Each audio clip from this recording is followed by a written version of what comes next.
미국과 러시아, 중국 등 핵무기를 보유한 5개 나라 정상들이 핵전쟁을 막겠다는 공동 성명을 발표했습니다. 핵전쟁 방지를 넘어 핵무기 확산을 막고 평화를 이루기 위한 과제 살펴봤습니다. 윤재선 기자입니다.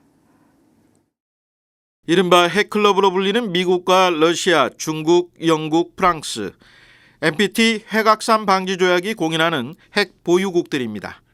이들 나라 정상은 지난 3일 발표한 공동 성명에서 핵전쟁의 승자는 없으며 핵전쟁이 결코 일어나서는 안 된다고 선언했습니다.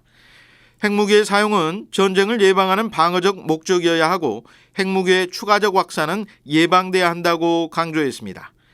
군사적 충돌이나 전쟁을 최대한 피해서 외교적 대화로 풀어야 한다는 점도 명시했습니다. 서방 국가들과 중국, 러시아 간의 군사적 갈등이 커지는 상황에서 나온 성명이긴 하지만 핵 보유국들의 책임을 강조하고 있다는 점에서 한국 정부는 물론 국내외 평화 시민 운동단체들도 환영의 뜻을 나타냈습니다.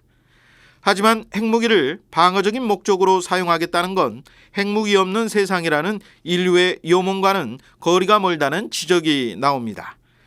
프란치스코 교황은 기회가 있을 때마다 핵무기를 보유하는 것 자체만으로도 규탄받을 일이라고 강하게 비판했습니다. Le armi di distruzione di massa, in particolare quelle atomiche, altro non generano che un ingannevole senso di sicurezza. 어떤 이유에서는 핵무기의 사용은 인간 생명 보호와 존엄성 보장이라는 국제인도법의 핵심 원칙을 위반하는 불법이기 때문입니다. 이번 성명이 구속력 없는 핵 강대국들의 자발적 정치 선언이란 점에서 한계도 명확합니다. 실질적이고 전면적인 핵 군축에 나설지 의문이 남는 이유입니다. 이런 성명이 사실 말뿐만이 아니라 실질적으로 어떠한 조치로서 나아가기 위해서는 이 핵무기의 현대화를 중지시키고 또 안보 정책에 있어서의 이 핵무기 의존도를 낮추고 아예 나중에 나가서는 이 안보 정책에서 핵무기의 의존을 아예 폐기시키는 단계로.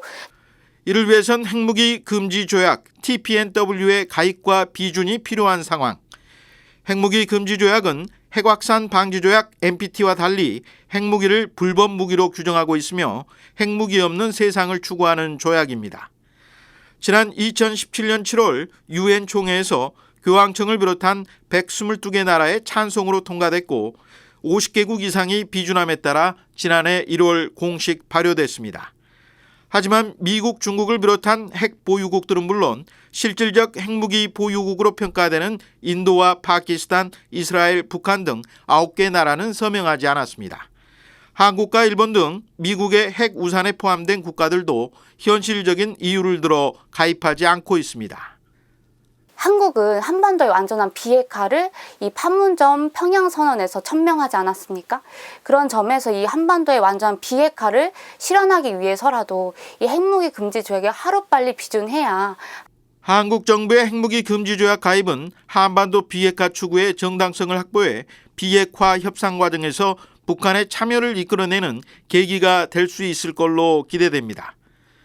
평화는 핵무기와 같은 군사적 수단이 아닌 평화적 방법에 의해 이뤄질 수 있기에 다자간 대화뿐 아니라 국제적인 시민행동이 절실합니다. 핵무기 금지 조약 TPNW 가입을 촉구하는 국제 서명운동에 동참하는 일, 핵무기 없는 세상을 향해 함께 걸어가는 첫걸음이 될 것입니다. CPBC 윤재선입니다.